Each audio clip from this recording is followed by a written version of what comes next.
control. He has no good answer.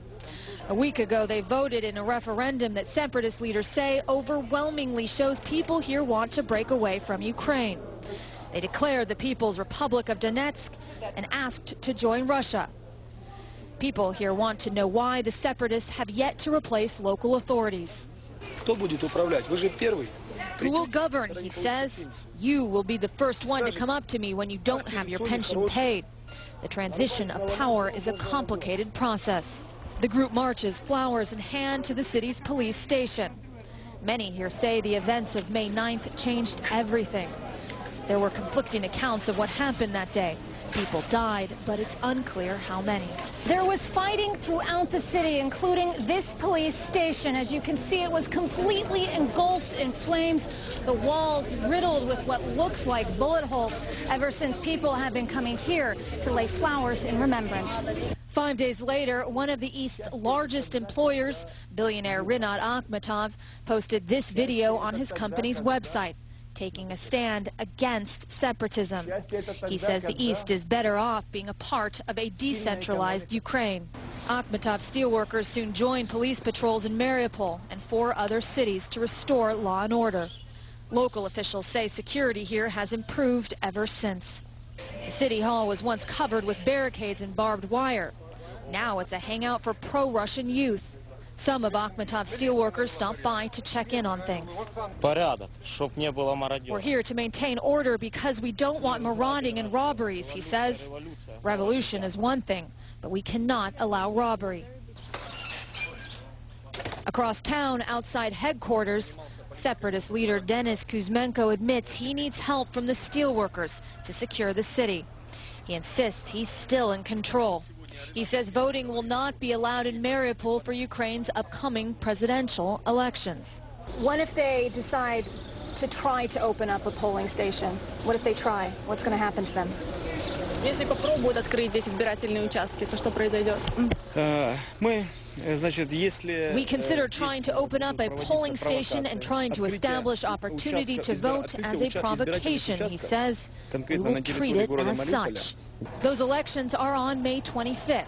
It's not clear if polling stations will be open or if Kuzmenko can follow through with his threat. Aaron McLaughlin, CNN, Mariupol, Ukraine.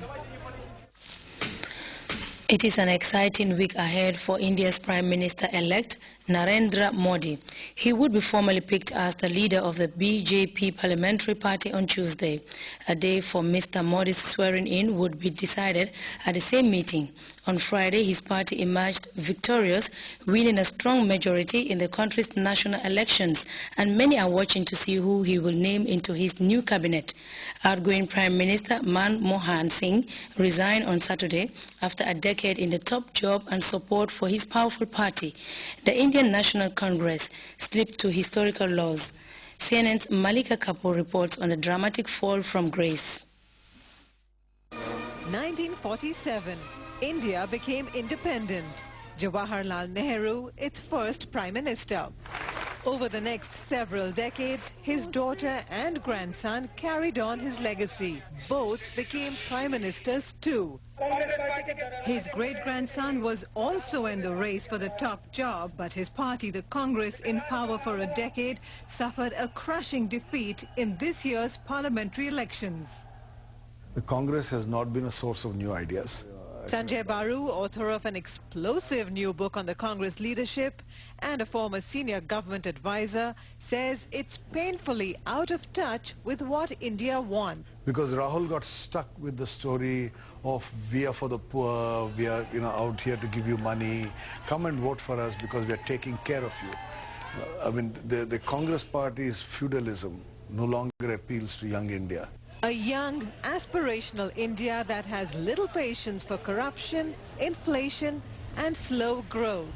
A series of economic scandals plus corruption around India's Commonwealth Games shook the public's faith in the government and dented India's image around the world, prompting Time magazine to print this cover in 2012. Everybody says corruption, inefficiency.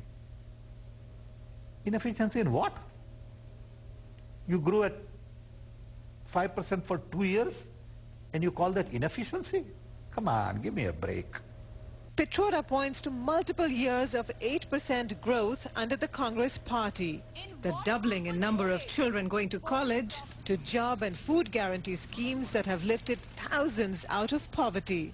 He says they're successful programs that didn't get the credit they deserve. Partly because Prime Minister is not that type. He's doing his work. He's not out there tooting his horn. The disconnect translated into a massive lack of support in general elections, prompting the Congress to say it's time for introspection. I wish the new government all the best. From my part, Congress party has done pretty badly. There's a lot for us to think about. And as Vice President of the party, I hold myself responsible. For now, the Congress out of favor with India's public. Malika Kapoor, CNN, New Delhi.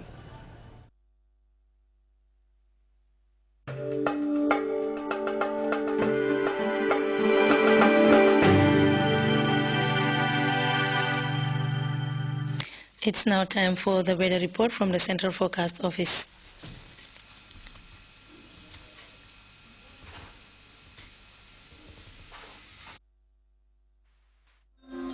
The source assures us of a continuous flow, and from there, everything follows. And for those of us who know what the River Gambia stands for, understanding its sustainability in all aspects of life is easily confirmed. The River Gambia provides nutritious delicacies as food, while it provides its wildlife a balanced ecosystem. This river, as a sanctuary, is committed to its inhabitants' needs without season. And as you travel along, all these values are replicated in one company, Elton, just like the River Gambia, leads in its commitment to values that matter most. Elton, championing the vision for a new generation.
And before we take leave of you, a quick reminder of the day's top stories. African meteorologists have descended on Banjul to validate a draft implementation and resource mobilization plan for countries in North, Central and West Africa. Government has moved to bridge the gulf between conventional courts and those guided by Islamic law with the creation of a new judicial training center for the country's Qadis.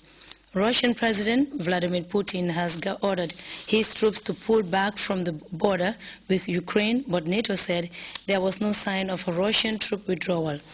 And pledges of support are pouring in and new alliances taking shape, but there is still no breakthrough 5 weeks after over 200 schoolgirls were abducted in Nigeria by the militant group Boko Haram. That was all in this edition of the news. Thanks for the pleasure of your company. Do stay with us.